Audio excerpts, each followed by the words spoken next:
Hello, George here with my lifelong friend and coach, my personal coach, Nate. Been working with him for over a year now. And I just thought in these times that bring some of this wisdom and teaching to a greater audience. Well, here goes. Hey, what's up folks? Coach Nate Tingley here, and today I'm going to be working on some basic things that you can do at home while we're stuck here, quarantined. I hope everybody's healthy and safe, and I know that this kind of work will help keep us that way. So I think this is really important. I'm excited to share it with you today. So what we're going to start with here is we're going to start with warming up the body from top down. So we'll start with the head, and we'll just go side to side, reaching the ears gently for the shoulders here. Once we do a couple of those, we're going to move to forwards and backwards with the neck. So just moving forwards and backwards, bringing circulation to those vertebrae and working to just really get them moving, okay? Chin comes down, then we're going to bring the chin up and reach the ears back and around. Chin down to the chest. Around, drawing big circles, nice easy circles with the neck. Good, and then we go the other way. Nice. We'll do 3 of them total, but if it feels good, you can always do more. Now from here, we're going to go to the shoulders. So we're going to go down the body. So we're just working big circles in the shoulders. Up and back, down and forward. And then we're going to go the other direction. Very nice.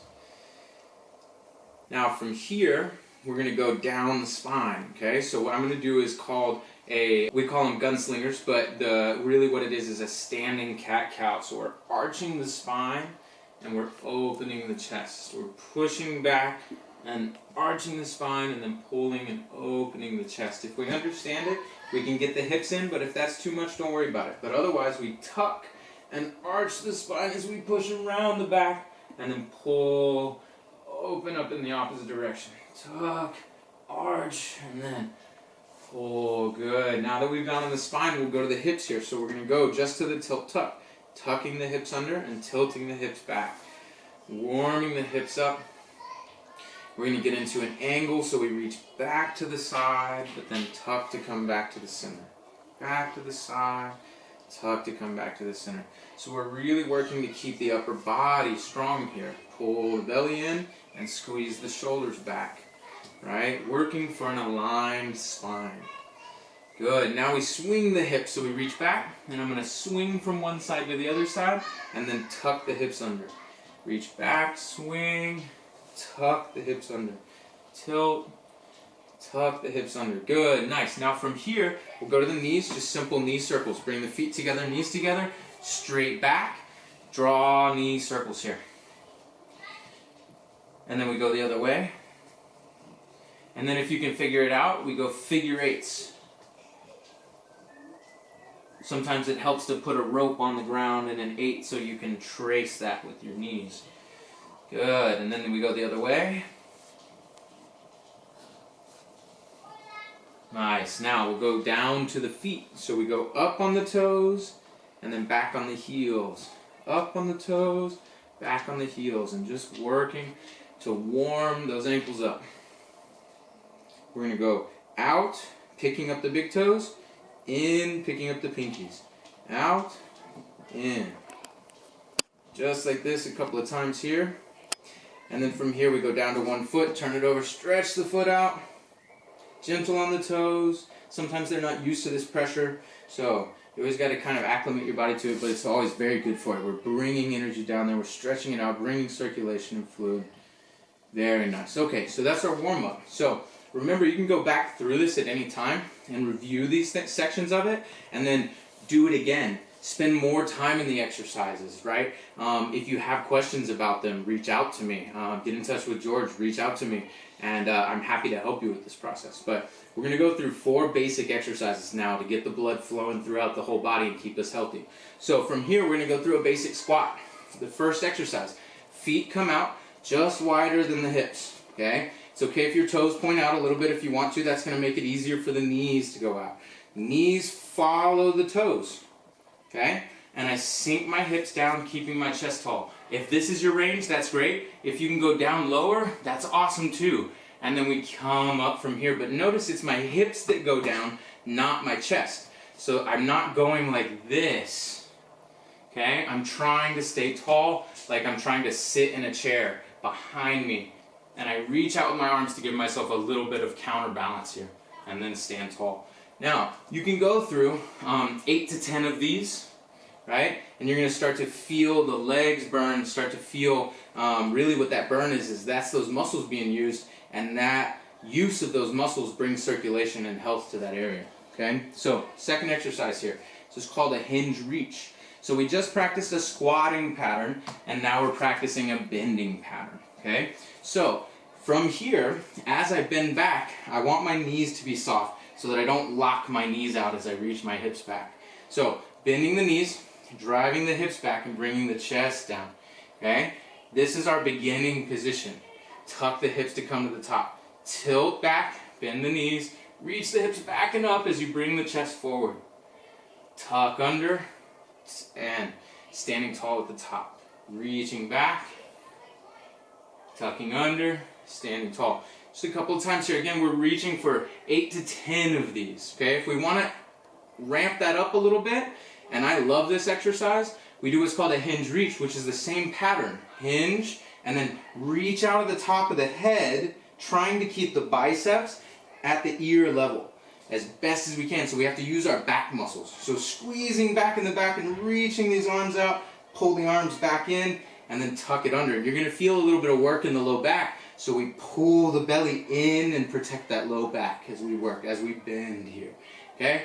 Very nice. So the third one, this is a pattern where we're going to practice getting up and down from the ground and also working to open our front line out here.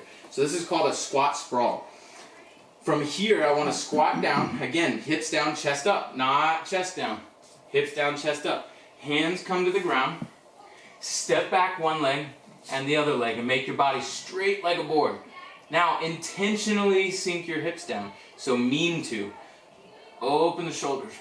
Now I lift my hips up and I step up 1 foot, 2 feet, hips down, chest up, stand tall. Okay? Again, we'll do it 2 more times. Squat down, eyes forward, hands reach for the ground. Step back 1 leg, 2 legs, pull the belly in, straight body. Now sink the hips and open the chest. From here, step up, other foot, bottom down, head up, stand tall. Last time, ready? Going down, hands to the ground, step back 1 foot, step back the other foot, pull the belly in, keep the belly strong, body strong, sink the hips, open the shoulders, and lift the hips, step up 1, 2, stand tall. Awesome. Number 4, last one here, last one. Tripod reach. This is one of my favorite exercises. I consider this the anti-push-up. Everybody works forward, works on their computers, drives, all of this rounding, right? So we need to open that up and use the back muscles. So this one's done from a crab position. Feet on the ground, knees in line, okay? Elbow to the center of the body, and my other hand is back behind me like this. I'm going to reach up with the arm, and the hips follow up into this position, and then I bring the elbow down and the hips down. Switch feet, or arms, excuse me, press up, and then drive down. Good. Switching arms, pressing up, hold at the top just for a little bit. Notice I'm not going as high as I can, and my heels keep me honest. If I'm going up on my toes, I'm not doing this correctly. So, from here I switch sides, my heels, I always say planted in the mud, stuck in the mud, right? Drive the hips up, reach the arm, bring the arm down, and switch sides, and that's your tripod reach. So, practice this stuff. It's really good for you. It's good to move all of the stuff in your body, get circulation. It's good to get stuff out of you. It's good for regulatory things with the body. Practice getting up and down. Like, there's so many benefits to this. And if you do it semi-consistently and add something like this to your regular lifestyle, you will quickly notice how much of a positive impact. Remember that it doesn't have to be a ridiculous amount of repetition. It just needs to be a regular practice with intention of moving the blood, improving the body, right? So come check me out. Get in touch with me through George, or I have an Instagram or Facebook page, and I also do private training, also working on online training. This is part of that practice, and I'm happy to help. This is what I can do for the world, so thank you. Hey folks, thanks for watching that. So again, this is stuff that is really important right now. We don't have the opportunity to go out as much, and so we need to find ways to keep our bodies healthy while we're confined to space. So a good way to utilize that info is to go back to it as a reference point and learn the exercises if you have questions about them. But otherwise, take those exercises and do 10 repetitions of each exercise and go 4 rounds through. Okay? Each round, I want you to take 20 seconds rest in between the exercise. So that is 10 squats, 20 seconds rest. 10 hinges, 20 seconds rest. 10 squat sprawls, that's going to be work, 20 seconds rest. 10 tripods, 20 seconds rest. Okay? And even you can add a minute rest after you finish the tripods before the next round. So do that for 4 rounds. If that doesn't feel like enough, do it for 6, and then your body's going to feel amazing after that. If y'all have any other questions about it, come find me. Thanks.